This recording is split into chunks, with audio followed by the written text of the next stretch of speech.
Good morning, guys! Olá, como vocês estão? Espero que estejam todos bem. Estou aqui para gravar a nossa videoaula dessa semana. Hoje vamos trabalhar com Present Perfect, certo? Então, presente perfeito. Muitos alunos, quando vão estudar esse tempo, acham um pouco complicado, né? Porque o presente perfeito é um tempo que não existe na nossa língua portuguesa. Porém, se a gente prestar bem atenção, a gente vai compreender ele direitinho, tá certo? Então, let's go! Então, como eu disse a vocês, né, a partir do nosso sumário, vamos estudar o Present Perfect. Vocês podem estar encontrando ele na página 24. Uso do Present Perfect. Para que a gente usa o presente perfeito? É usado para falar sobre ações concluídas em um momento não específico no passado e também sobre um estado em andamento. O que importa, gente, nesse tempo é que a ação aconteceu. Não importa o tempo exato, certo? Quando isso aconteceu. Por exemplo, posso dizer que João caiu da moto, né? João levou uma queda de moto. Eu posso dizer isso normal, só que eu não preciso estar especificando quando isso aconteceu. João caiu de moto, pronto. Não precisa saber exatamente quando a ação aconteceu, tá? Então, no presente perfeito é isso, né? Como diz aí, ó, ações concluídas em um momento não específico no passado, tá? Então, não precisa a gente estar especificando o tempo. Usamos o present perfect quando? Quando que a gente usa? Primeiramente, quando a gente quer descrever uma ação que aconteceu no passado, né, que já acabou, mas não sabemos quando exatamente, né? Então, quando a gente quer descrever uma ação que já passou, pronto, a gente vai utilizar o present perfect. Example, it has rained twice this week. Então, rained twice this week. Então, choveu, né, 2 dias essa semana. Não importa quando foi que choveu. Então, até coloquei para vocês. A ação está completa. Não sabemos exatamente quando foi a chuva esta semana. Então, não importa saber quando foi. O importante é saber que a ação aconteceu, certo? Próximo. Usamos o presente perfeito quando a ação começou no passado e continua até o presente. Como assim? Começou no passado e continua no presente? Sim. Por exemplo, vocês começaram a estudar, por exemplo, eu vou pegar a Nicole. Nicole começou a estudar no Padre Viana desde a 5ª série, por exemplo. Então, a ação que começou lá, só que ela ainda está estudando. Então, é uma ação que começou no passado, continua no presente. Vamos ver um exemplo. I have been a college study for 2 years now.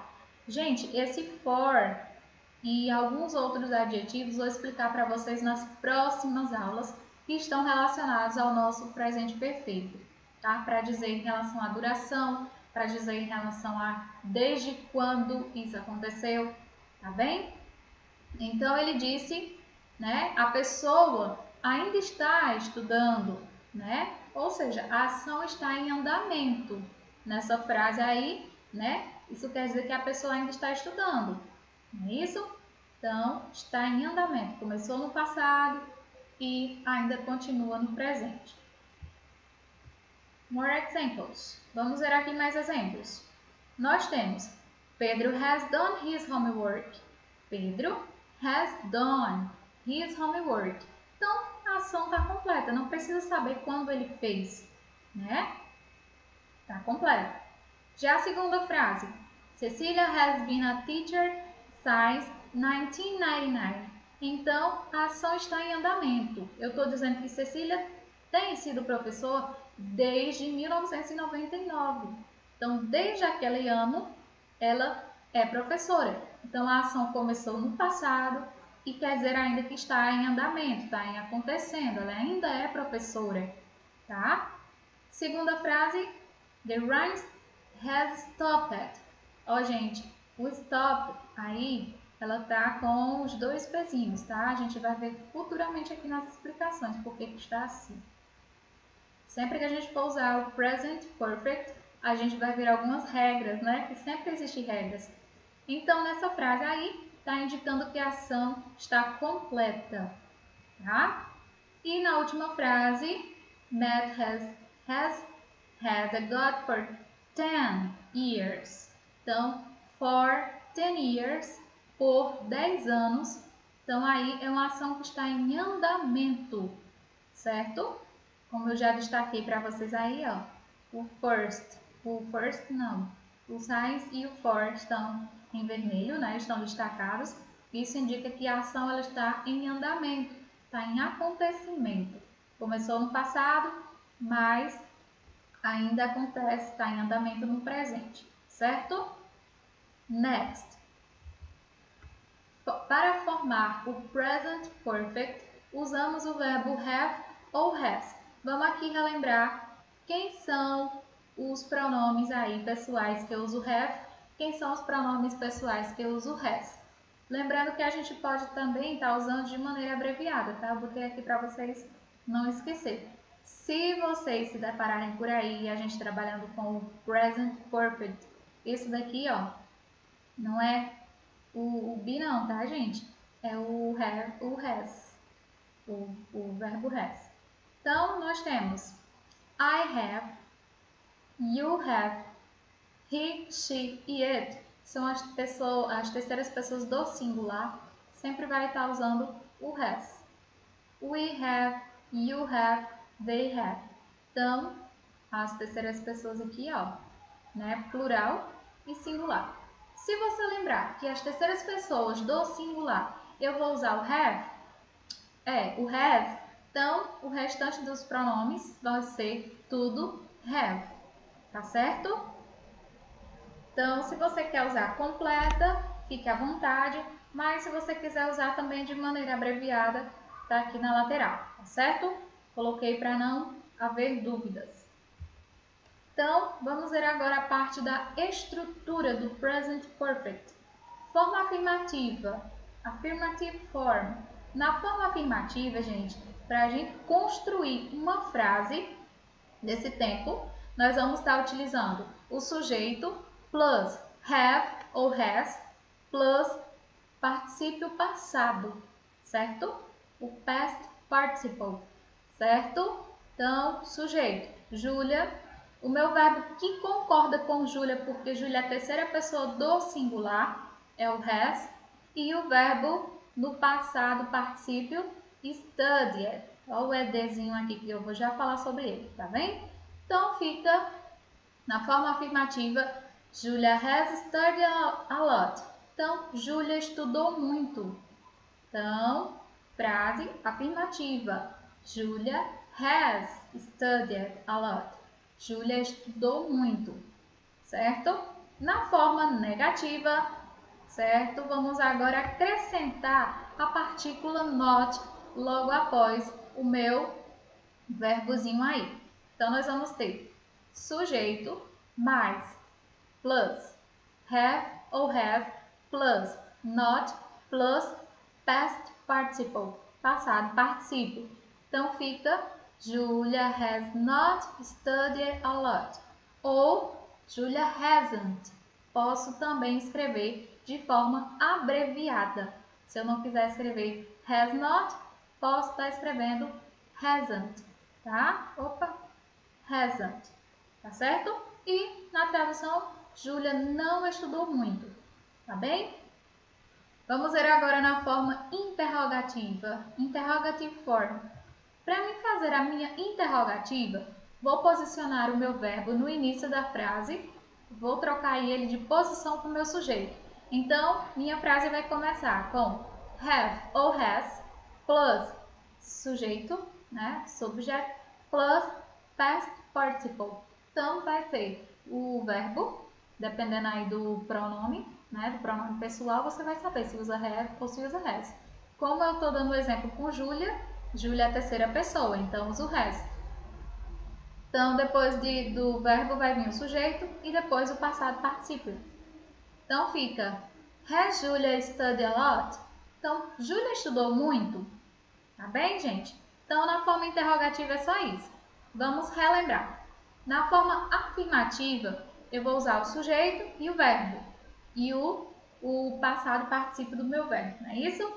Na forma negativa, vou colocar o sujeito, o verbo e a partícula not. Se eu for interrogar, troca a posição. Primeiro vem o meu verbo, depois o sujeito, depois o complemento da frase e a interrogativa, né? O sinalzinho de interrogação, viu? Vamos ver agora as regras, né? As regrinhas que a gente vai ter aí que lembrar. Então, o particípio passado dos verbos nós temos para verbos terminados, né? Primeiramente os regulares, são todos terminados com D ou ED. Por que tia colocou o ED aí? Porque tem palavrinhas, tem verbos que já tem a letrinha E, então você bota só o D. Todos os verbos regulares vão ser terminados com ED. Vamos ver aqui o primeiro. Se tiver uma vogal mais um Y, o que é que eu vou fazer? Vou acrescentar o ED. Example, play, played. Então, gente, ó, vogal mais Y, eu acrescento ED. E fica played, ok? Segunda regra. Para verbos terminados em E, eu acrescento apenas a letra D, porque a letrinha E já está lá no verbo. Não é isso? Exemplo, dance. E se terminou em se terminou em E, vou colocar apenas a letra D. Danced. Próxima regra. Se tiver consoante mais Y, eu vou retirar o Y e vou colocar IED, tá? Então, vai ficar cry, cried, certo? Ó, consoante, eita, consoante mais Y, tiro o Y e coloco IED, tá bem? E a nossa outra regra, CVC, consoante, vogal, consoante, lembrando que aqui é sílaba tônica, né? Então, dobra a última consoante e acrescento o ED. Example, stop, vai ficar stopped. Então, dobrei a minha última consoante e coloquei o ED. Porque a palavrinha stop é sílaba tônica e terminou em T-O-P, que a gente chama de consoante, vogal, consoante, CVC. Dobra a última letra, coloco o ED. Bem? Então, aqui, gente, ó, vamos relembrar as regras. Primeira regra, né? Se ela terminou em vogal mais Y, coloco ED. Se terminou em E, acrescento a letra D. Se por acaso terminar em consoante mais Y, tiro o Y e coloco IED. Se terminar em CVC, dobra a última consoante e coloco o ED. Essas são as regras, tá? Verbos irregulares. Eita, esse daqui é danado, né? Pronto. Eles não têm uma terminação específica. Então, eles mudam completamente a escrita e a pronúncia. Lembrando que aí tem alguns verbos irregulares, né? Que não muda, tá? Então, dificilmente ter, mas tem alguns. Exemplo dos verbos irregulares. Nós temos o do, vai ficar did, drink, drunk, speak, spoke. Tá certo? Então, trouxe aqui esses aqui, mas olha só, se você for pesquisar verbos irregulares na internet, você vai encontrar uma gama de verbos irregulares. Então, trouxe aqui essa tabelazinha para vocês, né? Por exemplo, ó, o do no infinitivo, no passado, did, passado particípio, done. Tá vendo? E a tradução, que é o verbo fazer, tá? Vamos pegar o verbo be lá em cima. No presente, be, passado, was ou were, passado particípio, been, tradução, ser ou estar. E aí, gente, qualquer dúvida, vocês vão voltar aqui nessa tabelazinha e procurar o verbo, tá? Deixa eu ver se eu encontro aqui um que não muda. Acho que não tem aqui, não. Não estou enxergando no momento. Take, the took, taken.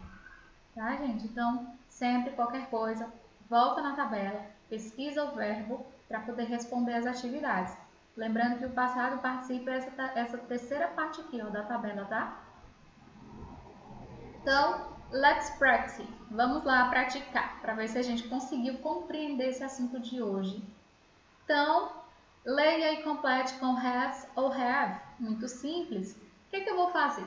Observe o sujeito da oração para poder saber se é have ou has. Se for singular, has. Se for plural, have. Então, my sister eaten my cakes. Ó, gente, o verbo comer, tá vendo? Ele tá no passado particípio. Pode pesquisar lá na tabelazinha, tá? No passado particípio vai estar lá. O verbo comer vai ficar eaten, tá bem? My sister have ou has? Se é minha irmã, é ela, terceira pessoa, então vai ser aqui, ó, has. My sister has. Letter B. The children lost their passport. Então, the children, as crianças, plural, então vai ficar have. The children have, tá bem? Letter C. Tracinho, never traveled. E aí, qual seria? I have. Isso mesmo. I have. Tá bem? Próximo. Número 2. Como ficariam as frases na forma negativa? George haven't ou hasn't been to the bank. Lembrando que o been também está no passado particípio, tá? Ó, passado particípio. E aí eu vou usar haven't ou hasn't. Então, vou sempre estar olhando o meu sujeito, né? Que no caso aqui, terceira pessoa, vai ser hasn't, certo? George, terceira pessoa, ele, né? Então, letra B. Terceira questão. A forma interrogativa nós teríamos have your brother ou has your brother. E aí? Terceira questão. Seu irmão. Seu irmão não é singular? Então, seria has your brother. Letra B. Tá bem? Quarta questão. Pronto. Essa quarta questão aqui vocês vão mudar os verbozinhos aqui, ó, que eu dei entre parênteses, tá? Vão colocar no passado particípio. Lembra de ver a tabela. Então, aqui, I have ou I has? I have, isso. I have. E o verbo take vai ficar o que, gente? Taken. Taken. We have ou we has? We have, isso. E o verbo to read. Por incrível que pareça, no verbo irregular fica read mesmo, tá? Então, have, read. E a 3, terceira frase, I have também. E speaking vai ser spoken. Isso, spoken. Isso mesmo. Então, todos vão ser have. E a gente vai lembrar de mudar o nosso verbo para o passado particípio que corresponde aos meus verbos da tabelazinha, né? Da terceira parte da minha tabela. Ok? Então, atividades para casa, homework, páginas 24 e 25, tá bem? Então, meus amores, espero que vocês tenham compreendido a aula de hoje. Qualquer dúvida, vocês podem estar me procurando, tá bem? Não fiquem com dúvida não, pode me perguntar, certo? Então, foi isso. Goodbye. Have a nice day. See you soon. Bye bye.